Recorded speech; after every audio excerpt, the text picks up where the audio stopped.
Welcome to the Weekend Arrest Update. I'm Corporal Jay Martinez. This weekend was not only an extended weekend, but also a busy time at the jail as well, as a number of dumb criminals messed around and found out in Brevard County.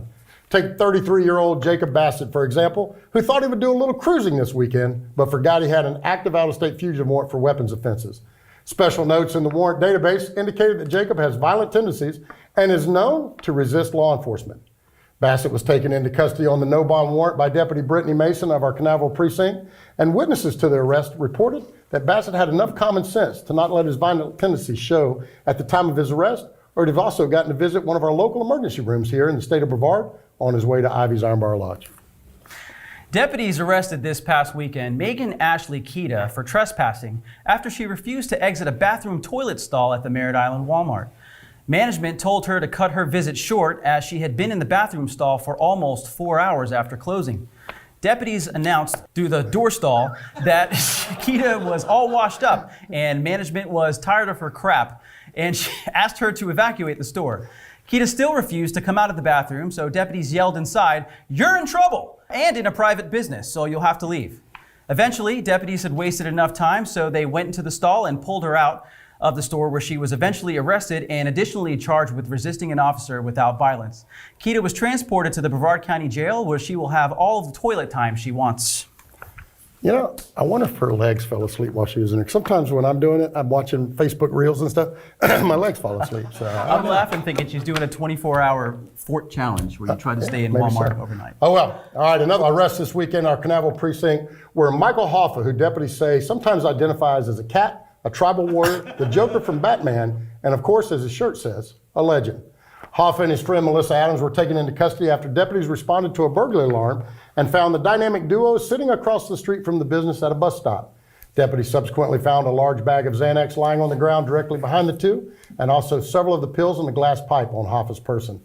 During a post-Miranda confession, Adams claimed ownership of the bag of Xanax, and Deputy Dalton also determined that Hoffa was on felony probation through November of 28 for, wait for it, felony battery with special conditions that include no illegal drugs or alcohol. Both Adams and Hoffa were transported to the lodge, where they were charged with possession of a controlled substance and possession of drug paraphernalia. Hoffa is also going to be placed in a lineup where authorities are still trying to solve a cat burglary.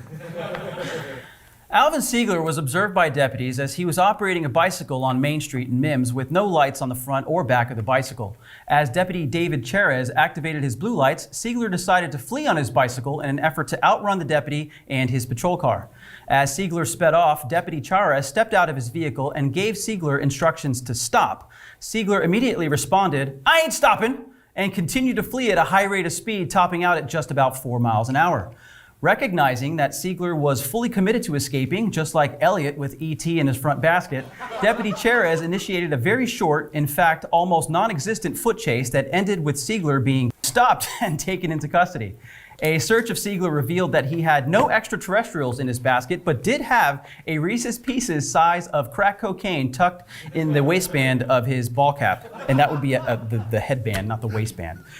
He took the ride to Ivy's Iron Bar Lodge for possession of cocaine and resisting violence, and will definitely get his chance to phone home.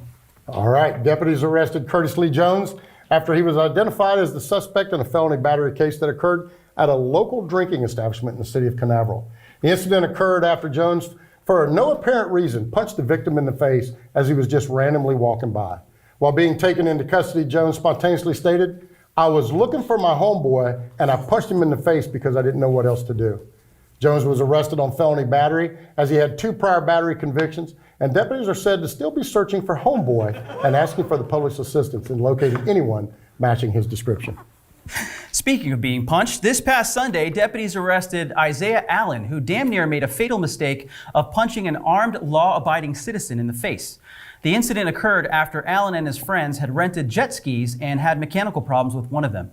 As the victim was trying to assess the damages to the jet ski, Allen sucker punched him from behind, knocking him to the ground and almost unconscious. The victim somehow maintained consciousness and pulled out his handgun to put a quick stop to Allen's stupidity. After independent witnesses provided details to the altercation, Allen was arrested and taken to Ivy's Iron Bar Lodge on charges of battery And upon check-in, got a free t-shirt that said, "I messed around and found out and damn near went to the morgue." All right, that's a weekend wrap. I'm Sheriff Wayne Ivey on behalf of my co-anchor Jay Martinez. Thanks for joining us here on Weekend Arrest.